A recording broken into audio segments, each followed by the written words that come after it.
నక్కొచ్చి సింహంతో అందట, సింహం బావా నీకు విషయం తెలుసా? ఏమిటి? నిన్న ఎలక్షన్స్ అయినాయి. ఏం ఎలక్షన్సో? అదే ఈ అడవికి రాజు ఎలక్షన్స్ అయినాయి. నాకు తెలియకుండా ఎలక్షన్స్ ఏమిటి? సింహం బావా అనవసరంగా అరవ మాకు, ఎలక్షన్స్ అయితే అయిపోయినాయి.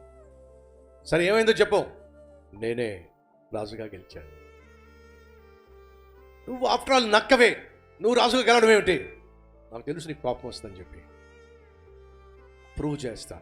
ఎలా ప్రూవ్ చేస్తావు?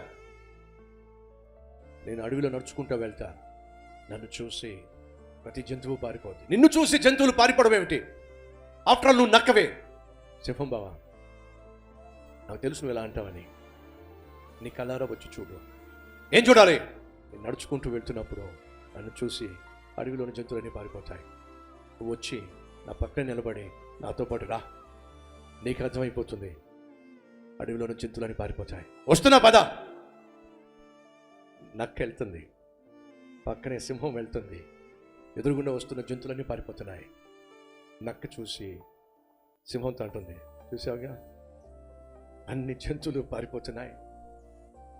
అప్పుడు సింహం నవ్వుకుంది, భలే తెలివైందనివే, నన్ను పక్కన పెట్టుకొని. నక్క తెలివైంది. సింహం నాకు తోడుగా ఉంటే ఈ అడవిలో నాకు డోకా ఉండదు. ఆ తెలివి మనకుంటే ఎంత బాగుంటుంది. యూదా రాజ్యసింహం అయిన యేసయ్య మనకు తోడుగా ఉంటే ఈ లోకంలో మనకు అన్ని విధాల విజయమే, డోకా ఉండదు.